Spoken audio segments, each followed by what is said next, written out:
Good morning, students. Myself, Raghunath Billar B, Assistant Professor of English.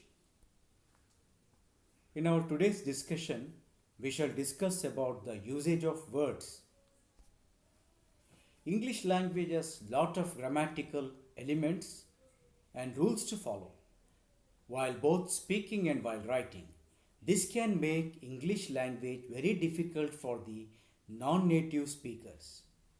Many of us are unable to speak proper form of English. There are numerous phrases and sayings where we make grammatical errors. Making such errors is understandable because of the exhaustive nature of English grammar rules. However, learning how to speak proper form of English is very important. Let us come to the sentence. A sentence is the basic unit of grammar. A sentence can be long and complex as we can make that. The sentence has three main components, which includes a subject, verb, and an object. A subject is usually a noun that is described by a verb. An object is a word. The verb is modified. Sentence in English have four patterns, that is S plus V plus O, S plus V plus DO, S plus V plus SC, S plus V plus IO plus DO. The first pattern of sentence example, it has been given for your reference. He obtained his degree. He is the subject, obtained is the verb, and degree is the object. She likes cake. She is the subject, like is the verb, and cake is the object word. You can extend these sentences by including the patterns. Pronouns.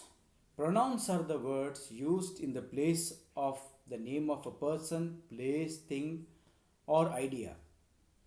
Using someone's name repetitively will become boring and it sounds very awkward.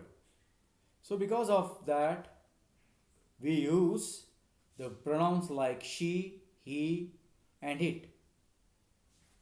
If a noun or a subject in a sentence is plural, the pronoun we use should be plural. If the subject in a sentence is singular, we will use a singular pronoun in that sentence.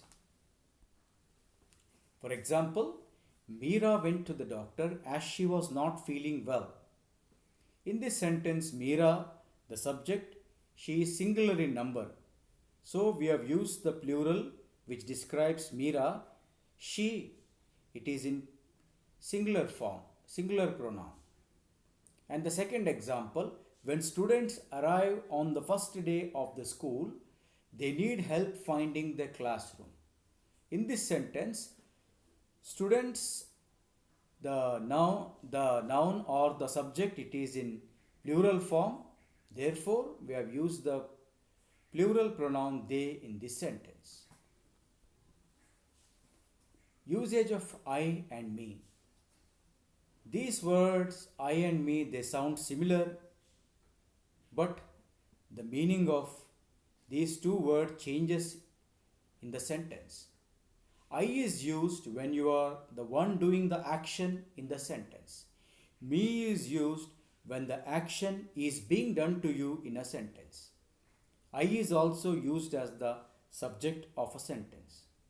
These pronouns can be confusing since they both refer to the same person. Jack and me got home. Here we have used the wrong pronoun me because Jack and me got home means both the Jack and the person who is indicated by me, they are both doing the active part. So when both are doing the active part, we have to use the word I here. And as well as when we use the word I here, the sentence also sounds correct and meaningful. Jack and I got home. This is the correct usage of the word I.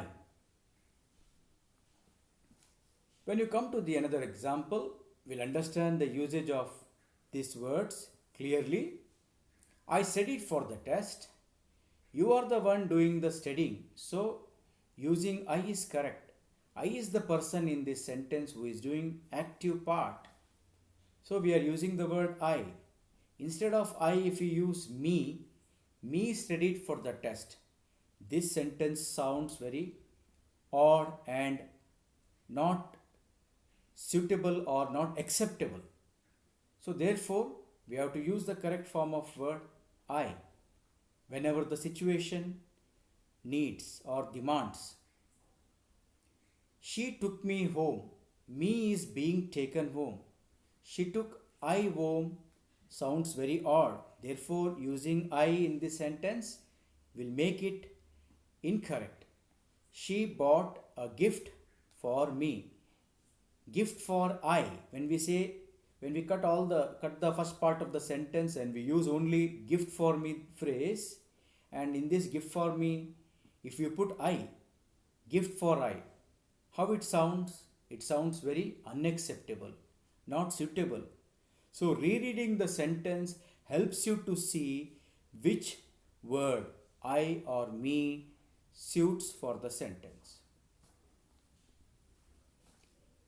Past tense, present tense, and future tense. The English language has tenses. These tenses determine the action happening in a sentence.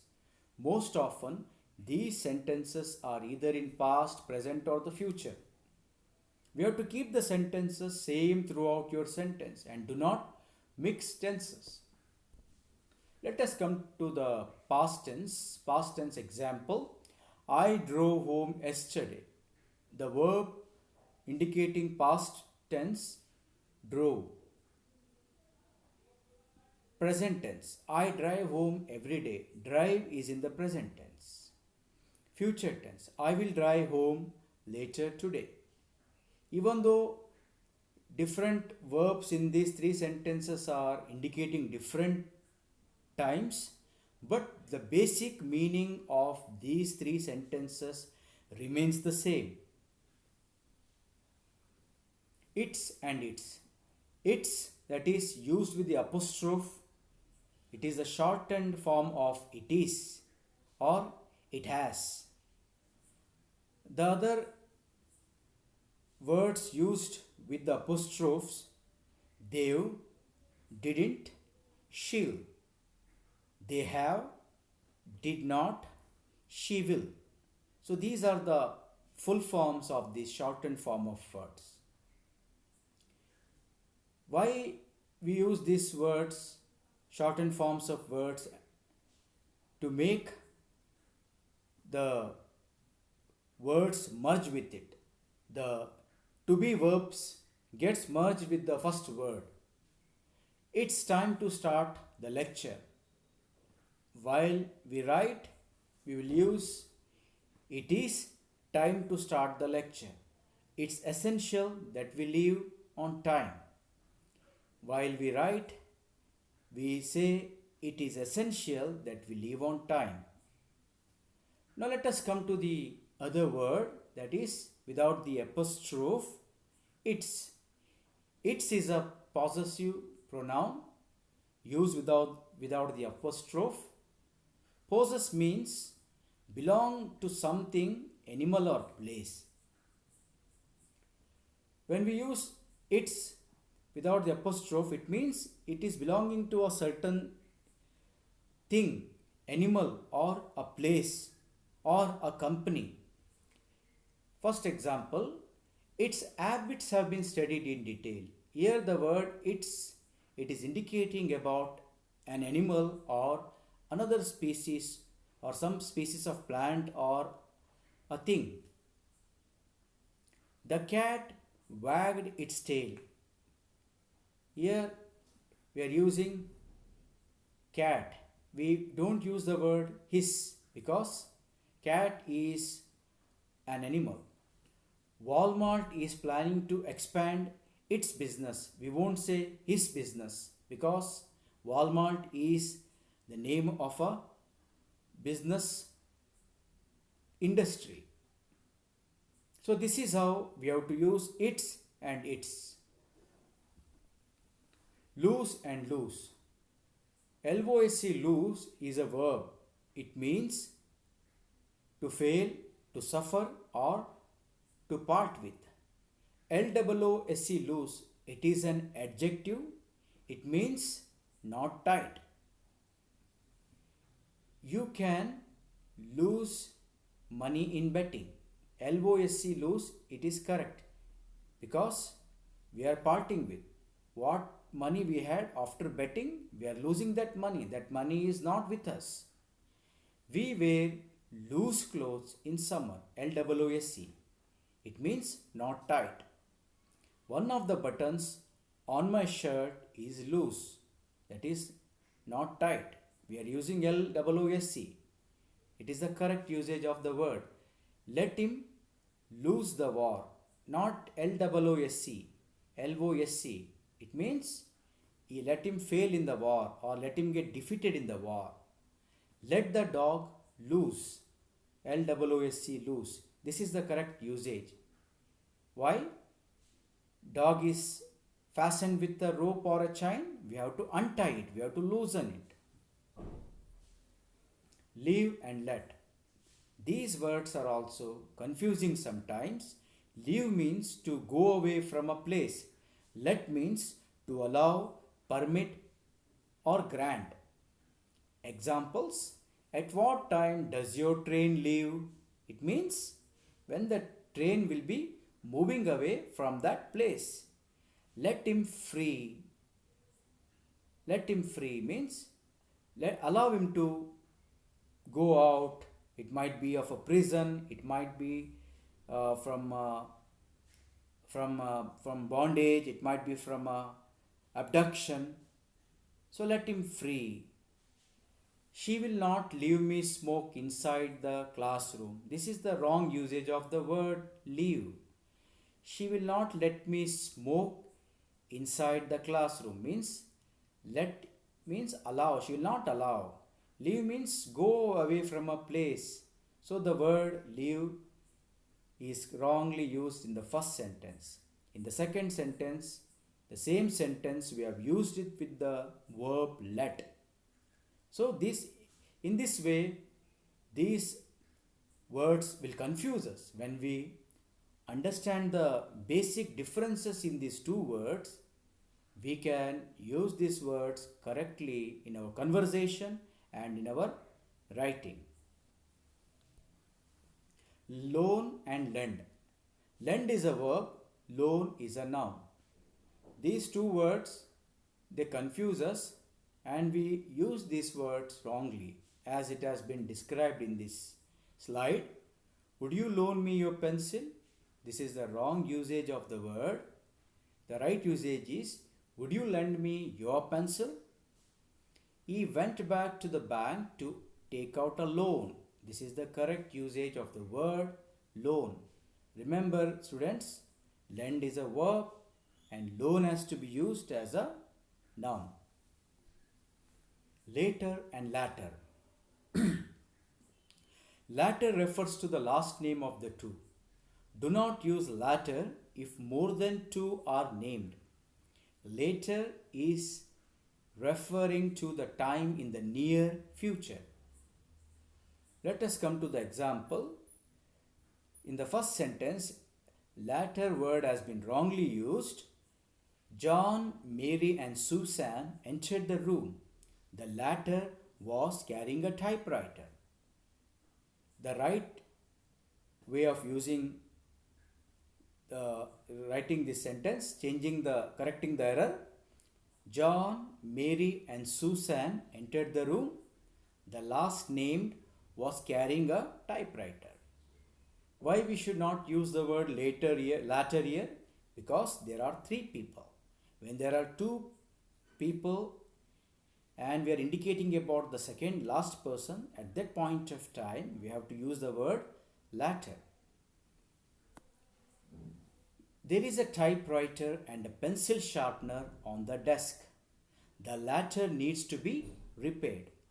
So, in this sentence, we have used the correct form of the word, that is latter, because there are two things in this sentence on the desk, that is, number one is typewriter and the second thing is pencil sharpener, which is spoiled. The pencil sharpener is to be repaired. It is spoiled, it is in a spoiled shape, and that needs to be repaired. The latter needs to be repaired. We have a dog and a cat. Of the two, the latter makes less noise. Here, the latter signifies cat.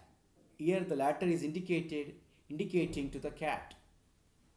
The cat is making less noise.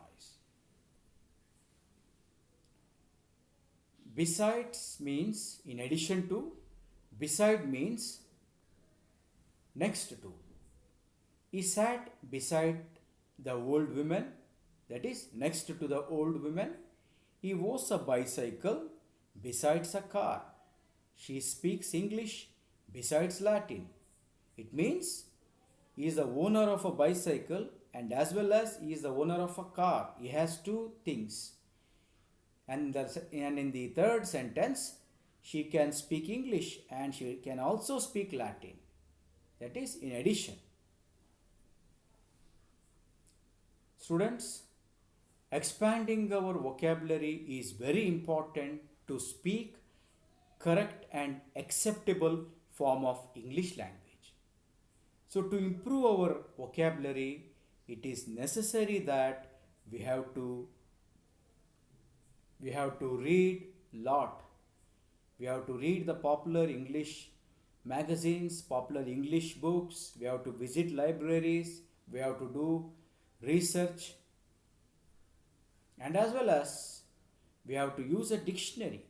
Whenever you are reading a novel or a newspaper or a comic book, or you are watching television, news channels which are in English, when you don't understand the difficult words used by them, it is better for you to open the dictionary there and then and find the meaning of these difficult words, and it will be easy for you in future to use these words in your conversation.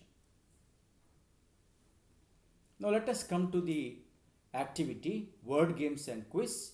In this activity, your professor will form groups among you and will give you the two tasks, and the task number one is he will tell you to make list of the confusing words, and the task number 2 he will assign you practice the different spellings of confusing words.